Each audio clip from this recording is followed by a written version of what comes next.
गोसपुर वेझो पुलिस औरताणे आवाज़ ते हिकजी आयल नौजवान ऐं ॿिनि औरतुनि खे अगवा थियण खां बचाए वरितो आहे। गोसपुर ऐं करमपुर पुलिस औरताणे आवाज़ ते हिकजी आयल कोटड़ी वासी नौजवान शाहिद ऐं ॿिनि औरतुनि खे अगवा थियण खां बचायो। पुलिस जो चवण आहे त ॾोहारनि शादी बहाने खेनि घुराए अगवा करण जो मनसूबो बणायो हो। पुलिस मूजिबि औरतूं ऐं नौजवान मङणो करण लाइ गड़ी ते ॻोझे कचे वारे इलाइक़े ॾांहुं वञी रहिया हुआ त खेनि इतलाह ते कार्रवाई करे बचायो वियो। नौजवान शाहिद अली जी अमड़ हाजरा ॿुधायो त संग ॾियण लाइ खेनि फोन ते घुरायो वियो हो। खेनि ॼाण न हुई त उहे ॾोहारी आहिनि। उन पुलिस केस दाख़िल करे जांच शुरू करे छॾी आहे। ॾारकी में क़ौमी अवामी तहरीक पारां महांगाई बेरोज़गारी ऐं करप्शन ख़िलाफ़ एहतिजाजी मुज़ाहिरो कयो वियो। मदर राहू जे तुराबशर ख़ालिद कलादी ऐं ॿियनि जी अॻवानी में एहतिजाजी मुज़ाहिरो कयो वियो। उन मौक़े ते अॻवाननि चयो त मौजूदा हुकूमत महांगाई जा रिकॉर्ड तोड़े ग़रीबनि खे पिनण ते मजबूर करे पई। संदनि चवण त नौजवान तबिको रोज़गार न मिलण करे परेशान थी आपघात करे पियो।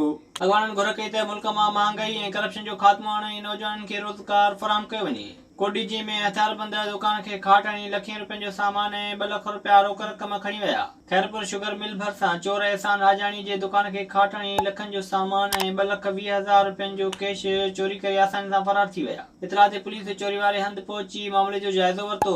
शहरियुनि जो चवणु आहे त कोडीजी में अमन अमान जी सूरत ख़राब थी वई आहे। जल्द अमन अमान बहाल करायो वञे। तंगवाणी में छितन कुतन औरत समेत 10 ॼणनि खे ॾाढे ज़ख़्मी करे छॾियो।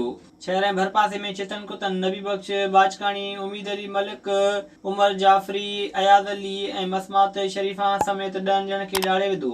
ज़ख़्मियुनि खे इस्पताल मुंतक़िल कयो वियो जिते खेनि कुते जी चक वारी वैक्सीन न मिली सघी। मुतासिरनि इस्पताल ॿाहिरां एहतिजाज कंदे चयो त 4 ॾींहंनि खां इस्पताल अचनि पिया पर वैक्सीन न पई ॾिनी वञे। कुतनि जे ॾाढियल ज़ख़्मियुनि मुतालबो कयो त खेनि वैक्सीन फराहम करे हयातियूं बचायूं वञनि। विज़िट कयो अवामी आवाज़ मीडिया ग्रुप जी वेबसाइट awamiawaz.pk